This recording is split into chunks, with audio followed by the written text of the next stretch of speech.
कल्पना कीजिए एक ऐसा समय जब दुनिया गोल है, ये प्रमाण मिल चुका था, पर दुनिया के आधे हिस्से अभी भी रहस्य में डूबे थे। भारत एक नाम नहीं था, एक सपना था। सोने की चिड़िया, मसालों की खुशबू, रेशम की चमक, एक ऐसा स्वर्ग जिसका रास्ता दुनिया से छिपा हुआ था। लेकिन कौन था वो व्यक्ति जिसने महासागर को चुनौती दी? कौन था जिसने कहा, मैं समुद्र को फाड़कर भारत ढूंढ निकालूंगा, चाहे तूफान मुझे मार डाले। आज हम बताएंगे उस खोज की कहानी जिसने सिर्फ भारत का ही नहीं, पूरी दुनिया का इतिहास बदल दिया। 15वीं सदी का यूरोप स्थिर था, व्यापारिक रास्तों पर अरबों का नियंत्रण था और भारत मसालों की जन्नत और यूरोपियों के लिए एक दूर का सपना। मसालों की कीमत सोने जैसी बढ़ चुकी थी और हर राजा की आंखों में सिर्फ एक ही प्रश्न था, भारत तक पहुंचा कैसे जाए? पुराने रास्ते बंद हो चुके थे और नए अज्ञात थे। यही बेचैनी यूरोप के हृदय में एक भूखा तूफान बनकर उठी। भारत केवल व्यापार नहीं था, वह शक्ति, वैभव और समृद्धि का प्रतीक था और यह सपना किसी न किसी को समुद्र की ओर ढकेलने ही वाला था। पुर्तगाल के एक छोटे से नगर में जन्मा वास्को द गामा बचपन से ही समुद्र की आवाज़ में कुछ अलग सुनता था। उसे लगता था कि लहरें उससे बात कर रही हैं, दूर देशों, अजनबी धरती और रहस्यमयी यात्राओं की कहानी सुना रही हूँ। जब उसने भारत के स्वर्ग भूमि होने का दंत कथाएं सुनी, उसके भीतर एक आग भड़क उठी। उस समय यूरोप में एक ही मान्यता थी, जो व्यक्ति भारत तक सीधा समुद्री मार्ग ढूंढ लेगा वही दुनिया का अर्थव्यवस्था का स्वामी बनेगा।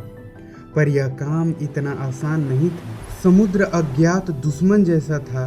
तूफान, बीमारियां, दिशा भटक जाना और जहाज़ों का टूट जाना, ये सब आम बातें थी। फिर भी वास्को द गामा ने राजा मैनुअल प्रथम के सामने जाकर दृढ़ता से कहा, यदि कोई व्यक्ति भारत खोज सकता है तो वह मैं हूँ। राजा उसकी आंख में आग देख चुका था। पुर्तगाल लंबे समय से एक ऐसे व्यक्ति का प्रतीक्षा कर रहा था जो अपनी जान को जोखिम में डालकर नया मार्ग ढूंढ सके। आखिर अनुमति मिल गई। यह निर्णय सिर्फ एक समुद्री यात्रा की शुरुआत नहीं था, यह इतिहास के सबसे महत्वपूर्ण अभियानों में से एक का पहला कदम था।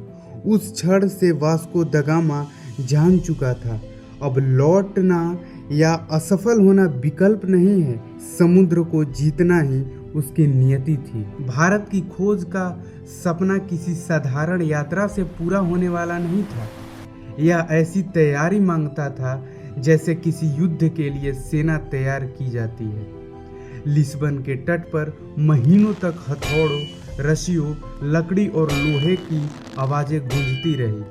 4 विशाल जहाज तैयार किए गए, 100 गैब्रियल, 100 राफेल बैरियों और एक सप्लाई शिप। नाविकों के लिए भोजन तैयार किया गया, जैसे सूखा मांस, पानी का विशाल जलपात्र, नमक में दबाई गई मछलियाँ और कठोर ब्रेड, क्योंकि सबको पता था कि समुद्र में महीनों तक ताज़ा भोजन मिलना लगभग असंभव था।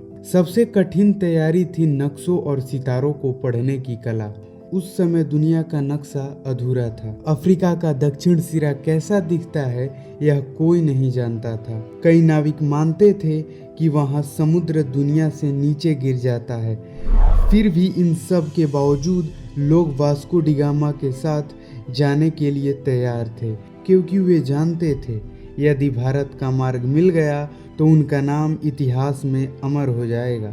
और फिर आया वो दिन, 8 जुलाई 1497, जब सूरज समुद्र पर सोना बिखेर रहा था। 4 जहाज ने पाल उठाए। लोग तट पर खड़े रो रहे थे और इतिहास अपने सांस रोक कर देख रहा था। वास्को डी गामा की यात्रा शुरू हो चुकी थी। जैसे ही लेस्बियन पीछे छूटता गया, समुद्र अपना वास्तविक रूप दिखाना शुरू कर दिया। शुरुआत शांत थी, पर कुछ ही दिनों बाद विशाल लहरें जहाज से टकराने लगी। हवा इतनी तेज थी कि जहाज के पाल फट गए, जहाज डगमगाने लगे और कई नाविक ने पहली बार समुद्र का भय महसूस किया।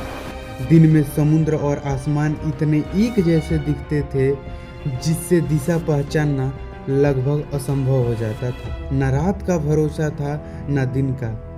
रात में केवल तारों की मंद चमक मार्गदर्शन बनती थी और कभी कभी बादल उन्हें भी छुपा लेते थे। बीमारियां भी यात्रा की सबसे बड़ी शत्रु थी। लंबी यात्रा के कारण शरीर कमजोर पड़ता और कई नाविक बुखार, संक्रमण और भूख से तड़पने लगे। कुछ तो जहाज के किनारे से समुद्र में गिर गए सदा के लिए।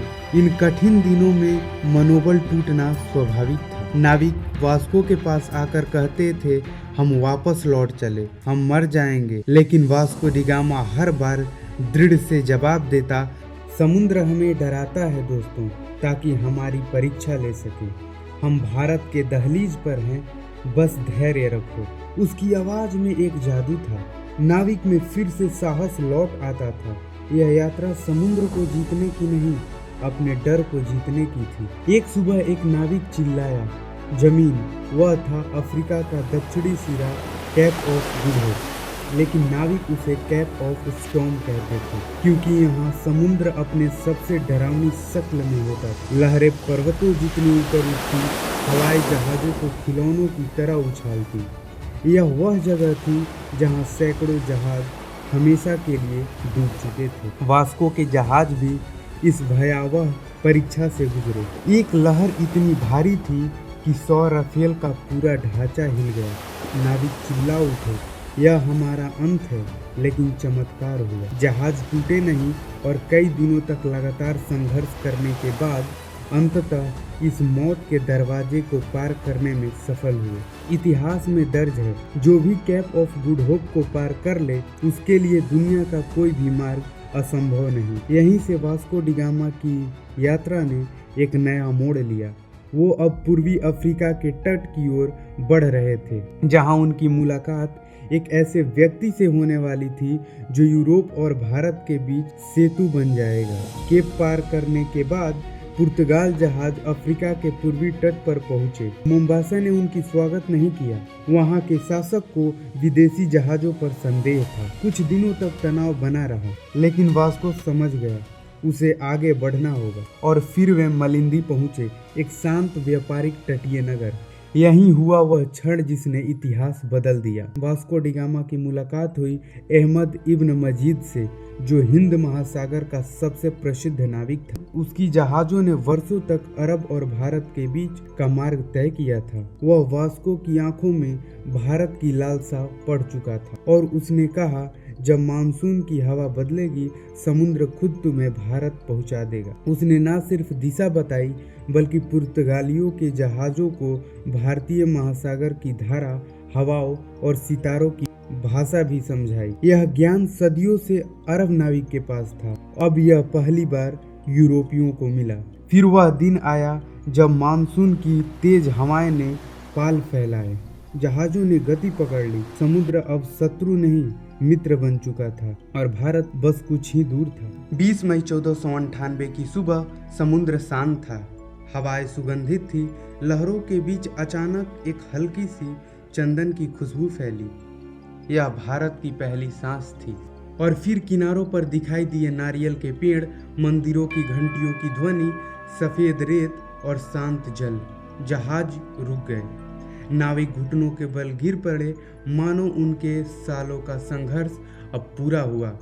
कुछ नाविक रो रहे थे और कुछ मिट्टी को माथे से लगा रहे थे। कालीकट, भारत का वह द्वार जिसने सदियों से समुद्री व्यापार को समृद्ध किया था। भारत का दृश्य पुर्तगालियों के लिए स्वप्न जैसा था। यहाँ की भूमि हरी, यहाँ का बाजार जीवंत और यहाँ का संस्कृति अत्यंत परिष्कृत था।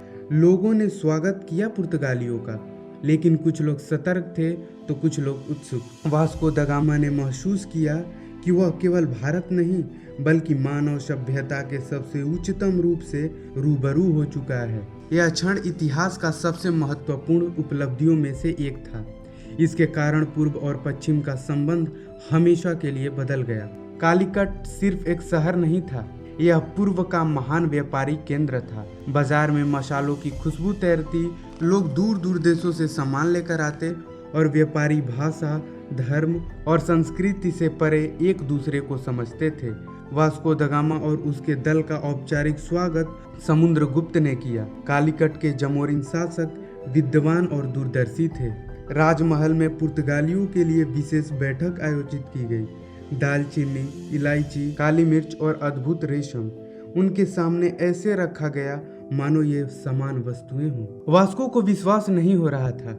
यूरोप जिन चीजों को सोने के बराबर मानता था वो यहाँ के रोजमर्रा के व्यापार की हिस्सा थी। भारतीय विद्वान ने उन्हें खगोल शास्त्र की भाषा, आयुर्वेदिक ज्ञान और समुद्री हवाओं के रहस्य बताए। वास्को द गामा ने व्यापार का प्रस्ताव रखा और जमोरिन ने उसे स्वीकार कर लिया।